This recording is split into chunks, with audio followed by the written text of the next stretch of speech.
Bueno, en este video vamos a reforzar lo que sería el inciso C de lo que es sistemas de numeración que corresponde precisamente al módulo de manejo de sistemas operativos. En la pantalla ustedes pueden observar que tenemos que conocer lo que son tres sistemas de numeración que son básicos en un sistema informático. El primer de ellos es el sistema binario, que este sistema nosotros lo conocemos como lenguaje máquina, el cual maneja solamente dos dígitos, lo que es el dígito 0 y el dígito 1. Es el lenguaje que entienden las computadoras. Tenemos el sistema octal, que es un sistema en base 8 y los dígitos que va a reconocer serían del 0 al 7. Y tenemos el sistema hexadecimal, que es un sistema de numeración, como lo menciona ahí, que es en base 16. Los símbolos que va a reconocer van a ser del 0 al 9 y los siguientes dígitos van a ser las letras del alfabeto, representando la A al 10, el B al 11, 12, 13, 14 y 15, cada una de las letras. Posteriormente nosotros vamos a llevar a realizar casos prácticos referente a cómo hacer las conversiones de los sistemas de numeración que les acabo de mencionar, que es el sistema binario, el sistema octal y el sistema hexadecimal. El primer caso práctico que vemos aquí hace referencia a convertir el número decimal, que es el número 90, y lo tenemos que convertir a un sistema binario. Representándolo, nosotros podemos ver el número 90 con un subíndice 10, en la cual nos indica en qué sistema de numeración se encuentra el número. Para poderlo convertir a lo que es un sistema binario, cuando ustedes vayan a estar en quinto semestre, van a tomar un módulo que se llama Instalación de Redes Locales. Dentro de este módulo hay un tema en específico que maneja mucho lo que es el sistema binario y es referente al direccionamiento IP, que es para la conexión de redes de computadoras. Para ello se basan en lo que es una tabla de conversiones, en la cual es la que les estoy mostrando en la pantalla, en donde nos dice que nosotros al tener un número y nos solicitan que lo convirtamos en binario, nos están hablando de la base 2, como les había comentado que maneja el 0 y el 1. Luego entonces la tabla les representa precisamente la base 2, y tiene un total, si ustedes lo observan, de 1, 2, 3, 4, 5, 6, 7, 8. Un total de 8 bits representados. ¿Por qué? Porque nosotros para formar precisamente lo que serían letras o caracteres necesitamos un total de 8 bits. Los valores que nosotros tenemos en la primera fila de la tabla, que es el 1, el 2, el 4, el 8, 16, 32, 64 y 128, son valores que sale de calcular lo que es la base, que es 2, y elevado a lo que serían las potencias. Tenemos de la potencia 0 a la potencia 7, ¿sale? ¿Por qué? Porque estamos considerando que son los 8 bits, pero si los contamos al considerar el 0 al 7, pues da precisamente los 8 bits. Ahora bien, estos resultados, repito, salen de que 2 elevado a la 0 potencia, nos dice una regla por ahí, que todo número que ustedes eleven a la 0 potencia nos da la unidad, es decir, el número 1. Por eso, la base, que es 2 elevado a la 0 potencia, nos da 1. 2 elevado a la 1 nos da 2, 2 a la 2, 4, 2 a la 3, 8, hasta llegar a 2 a la 7, que sería 128. Lo posterior a realizar es observar el número que nos están pidiendo que transformemos de decimal a binario. El número es el 90. Entonces nosotros lo que tenemos que hacer es de que los números que nosotros nos resultaron de elevar a las potencias, tenemos que buscar aquellos que sumados nos den el número que queramos convertir, y esos números que nosotros hayamos considerado les vamos a colocar un 1. Y los números que no consideremos les vamos a colocar un 0. Y lo podemos ver en la tabla. Por ejemplo, tenemos lo que es el 64, le colocamos un 1 porque es el número que vamos a considerar. 64 más 16, ¿sale? Serían 60, 70, 76, serían 80. Le pongo un 1, ¿sale? Se tomó también el 8, entonces serían 88, 88, ¿sí? Y se tomó también el número 2, que serían 88 y 2, 90. Entonces, como fueron estos los números que son los que se consideraron para que me dieran sumados el 90, se les colocó un 1 en esa posición. Y los que no fueron considerados, se les colocó un 0. Por lo tanto, el resultado de este número, que es un decimal convertido a binario, son esta serie de números de ceros y unos que nos arrojó precisamente gracias a la tabla. Es decir, el binario sería 0, 1, 0, 1, 1, 0, 1, 0. Y en binario. Este sería el primer caso práctico. Pero tenemos aquí en la parte inferior otro caso práctico en donde nos dicen, ahora vamos a tener un número que está en binario y queremos convertirlo a un sistema de numeración llamado octal. Para poder hacer esto hay una regla en cuestión de informática en donde nos dice que el sistema octal, ¿sí?, utiliza, en vez de utilizar 8 bits, va a utilizar 3 de ellos. ¿Por qué? Porque los dígitos que toma en cuenta el sistema octal es el 0 y el 7, como recordarán de la pantalla anterior. Entonces, del 0 al 7 se consideran como los dígitos permitidos para el sistema octal. Luego, entonces, si yo tomo el 1, el 2 y el 4, ¿sí?, de la tablita anterior, yo al sumarlos digo 4 más 2 serían 6 y 1, 7, que es mi límite en cuestión del número que me permite el sistema octal. Una vez que yo tengo esta tablita, ¿sí?, esta fila que nos muestra aquí son las potencias que elevamos. 2 a la 0 potencia nos daba la unidad que es 1, 2 a la 1 nos da 2 y 2 a la 2 nos da 4. Lo posterior a hacer es separar lo que es el número binario que nos dieron de derecha a izquierda en bloques de 3 dígitos. ¿Por qué en bloques de 3 dígitos? Porque como les mencioné, el sistema octal toma 3 de esos dígitos, esos bits, para poder hacer la conversión, ¿sale? Y entonces separamos 1, 2, 3, 3, 3. Aquí no completamos, ¿sale? Entonces lo que tenemos que hacer es agregarle ceros para completar los 3 dígitos. Posteriormente, lo que sigue es pasar estos dígitos a lo que sería nuestra tablita en la posición que corresponde. Por ejemplo, este es 1, 0, 1, va a ser el siguiente bloque de 3 bits, que es 1, 0, 1, el 0, 1, 1, y el último que les había dicho que completáramos con 0 sería 0, 0 y 1. Una vez que pasamos estos dígitos en bloques de 3 bits a nuestra tablita, lo siguiente a hacer es muy sencillo. Tenemos que sumar aquellos que en su posición tengan un 1, ¿sale?, con sus valores para que nos arroje el valor en lo que sería el sistema octal.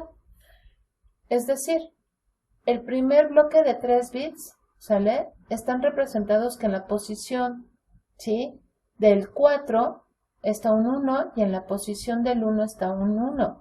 Quiere decir que sumados 4 más 1 me da 5. Y eso corresponde al primer dígito en octal de estos 3 bits. Los siguientes 3 bits son iguales a los anteriores, por lo tanto 4 más 1 serían 5 y sería el siguiente dígito en octal que obtuvimos. El tercer número, ¿sí?, sale de los otros 3 bits, del tercer bloque. Entonces está en la posición 2 y en la posición 1, que sumados 2 y 1 sería 3, que sería el siguiente número octal que encontramos.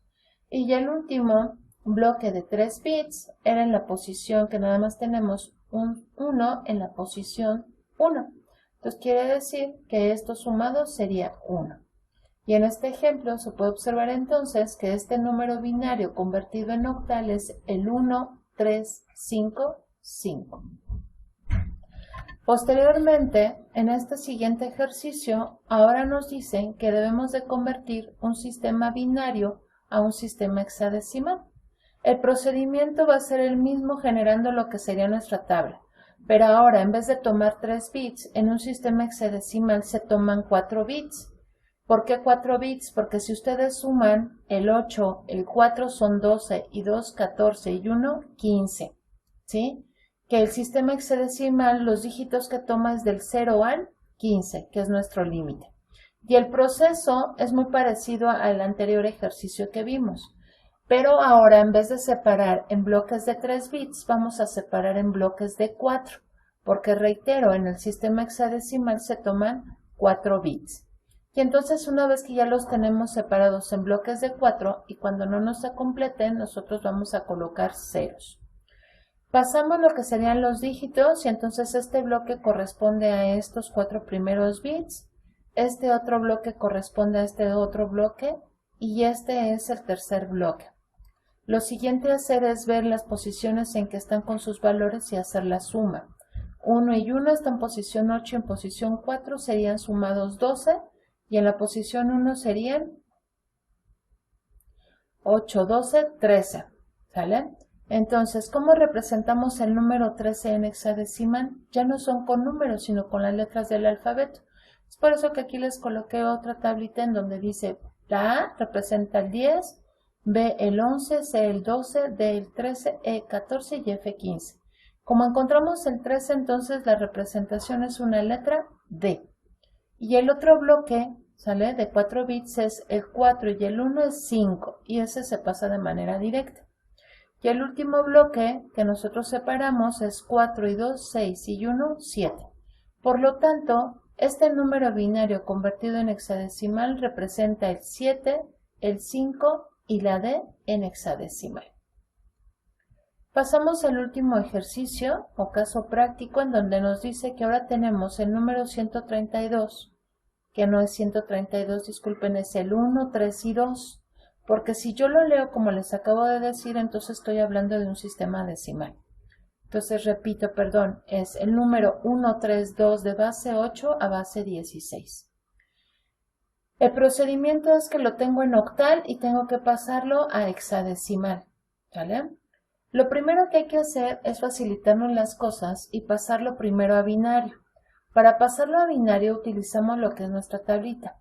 Para representar lo que es el número 2, ¿sí? En lo que sería en esta situación, para pasarlo a lo que sería el binario.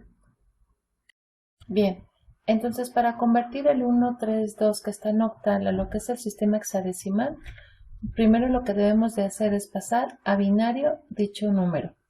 Nos vamos a hacer o nos vamos a apoyar de lo que sería la tablita del ejercicio número 2, en el cual ya les había comentado que cuando tenemos el sistema octal tenemos que dividir en bloques de 3 bits. Como lo tenemos aquí en la tabla. Entonces sería 2 elevado a la 0 sería 1, 2 elevado a la 1 sería 2 y 2 elevado a la 2 sería 4.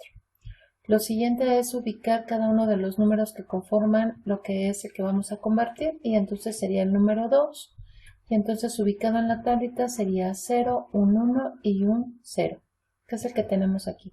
0, 1, 0.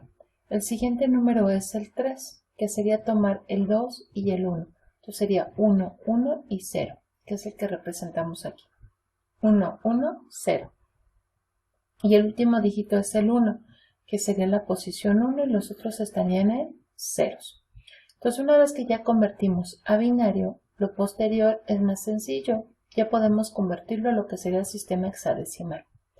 ¿Cómo lo pasamos al sistema hexadecimal? Pues apoyándonos de la tablita que les había mostrado yo en el ejercicio número 3, pero aquí la tenemos de nueva cuenta, en la cual ahora nos dice que cuando queremos pasar de un sistema binario a un sistema hexadecimal, vamos a tener que separar en bloques de 4 bits, que ya lo tenemos aquí en la tabla.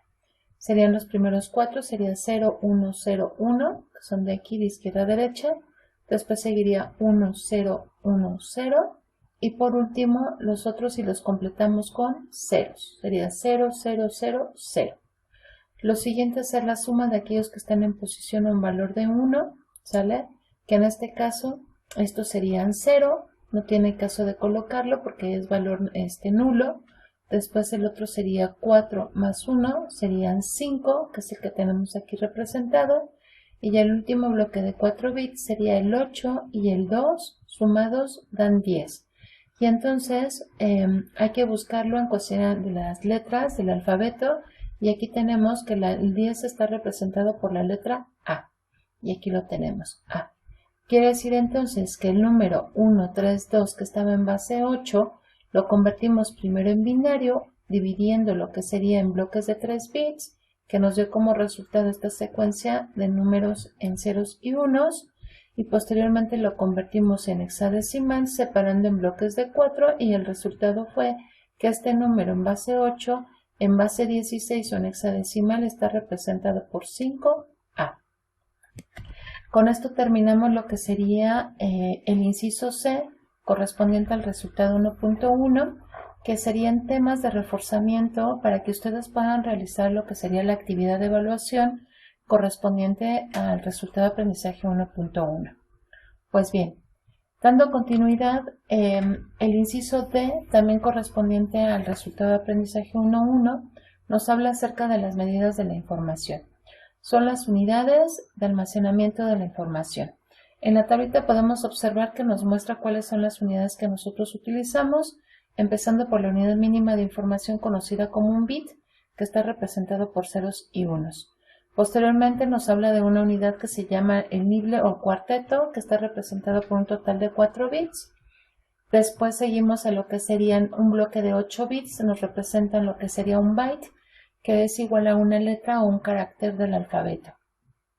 Posteriormente nos dice que al formar 1024 bytes va a ser igual a un kilobyte, y después vamos a tener los megabytes, gigabyte, terabyte, petabyte, exabyte, zettabyte, yottabyte, brontobyte y geobyte. Estas son las unidades de almacenamiento de lo que sería la información. Ahora bien, para que nosotros podamos comprender mejor esto de las unidades de información, vamos a tener una serie de casos prácticos en las cuales nos demuestran realmente cómo se lleva a la práctica el identificar lo que serían las unidades de almacenamiento. En este caso nos dice que vamos a tener un reproductor de MP3. Este reproductor de MP3 va a tener una capacidad de 8 GB. Nos dice que si se tiene en cuenta que una sola canción, ocupa 5 megas de almacenamiento, el cuestionamiento es saber cuántas canciones caben en mi reproductor. Para poder hacer este procedimiento, lo primero que hay que hacer es colocar nuestra tablita de las unidades de la información, en donde empezamos con la unidad mínima, que es el bit, el byte, el kilobyte, megabyte, gigabyte y terabyte. Aquí podemos observar que nos están dando una unidad de almacenamiento mayor, que son los gigabytes, y tenemos que pasarlos a megabytes. El procedimiento es colocar una tablita para poder hacer una regla detrás, en la cual tenemos que ver cuáles son los datos que nos están dando. Podemos tener los gigabytes y los megabytes. ¿Qué datos tenemos? Pues tenemos los gigabytes, en donde nos dice que el reproductor MP3 tiene una capacidad de 8 gigabytes, que aquí lo tenemos representado. ¿Qué estamos buscando? Pues megabytes, ¿sale? Que es cuántas canciones caben en nuestro reproductor, y nos dice que las canciones están representadas por 5 megabytes, una sola canción. Entonces aquí es donde tenemos nosotros nuestra incógnita. Y tenemos precisamente que un gigabyte está representado por 1024 megabytes. Realizamos lo que sería la regla de 3, en donde tenemos nuestra incógnita, que estamos buscando los megabytes, va a ser igual a 8 gigas que yo tengo, que es la capacidad de mi MP3, multiplicado por 1024, que es la representación de un solo megabyte, y esto dividido en lo que sería un gigabyte. Eliminamos lo que serían aquellos valores comunes, que serían los gigas, ¿sale? Y realizamos la operación. 8 por 1024 dividido entre 1 nos da a 8192, pero megabytes, que fue la unidad o lo que serían las siglas que nos quedaron en la operación. Luego entonces ya calculamos, o más bien ya convertimos lo que serían los gigabytes a megabytes. Quiere decir que 8 gigas están representados por 8192 megabytes. Ahora bien, ¿cuántas canciones van a caber en este reproductor? Si tenemos 8192 megas, hay que dividirlo entre el total, ¿sí?, de cuánto ocupa cada una de las canciones. Una sola canción ocupa 5 megabytes. Entonces el procedimiento es dividir 8192 megabytes entre los 5 megabytes que representa una sola canción. Eliminamos las unidades en común y entonces nos dice que esta operación como resultado es 1638.4 canciones. En este caso hay que redondear para las unidades de información. Quiere decir entonces que como respuesta a la interrogante de cuántas canciones caben en mi reproductor, nos dice que en el reproductor que tiene una capacidad de 8 GB, ¿sí?, alcanzan para almacenar un total de 1638 canciones y cada una de estas canciones pues van a pesar un total de 5 megabytes, como nos habían dado de datos. Vamos a ver otro caso práctico donde se aplica precisamente estas unidades o estas conversiones de unidades de información. Aquí nos menciona. Nos dice que un disco duro externo tiene una capacidad de 80 GB, pero que de esos 80 GB ya tiene 53.248 megabytes de información ya almacenada, ¿sí? Es decir, este disco duro externo ya tiene información almacenada. La interrogante es saber cuántos gigabytes tiene el disco duro externo de espacio libre.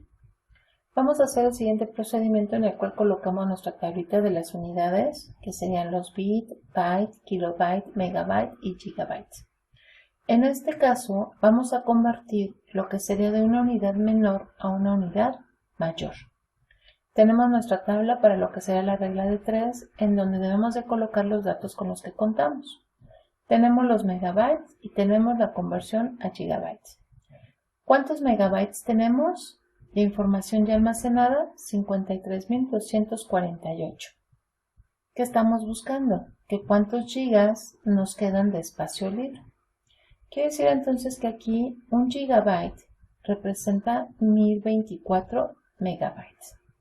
Para hacer la operación entonces nuestra interrogante nos dice que 53.248 tiene que ser multiplicado por un gigabyte y después tiene que ser dividido entre 1024 megabytes, que es lo que está representando de este lado la fórmula. Eliminamos lo que serían variables comunes, que son los megabytes, ¿sí?, porque queremos encontrar gigabyte. Y entonces hacemos la operación de 53.248 por 1 dividido entre 1024. Que nos da como resultado 52 gigabytes, porque fue la unidad o lo que sean las variables que nos quedó después de haber eliminado los megabytes. Quiere decir entonces que nosotros acabamos de encontrar que estos 53.248 megabytes representan 52 gigas de información que ya tiene almacenada el disco duro, ¿sale?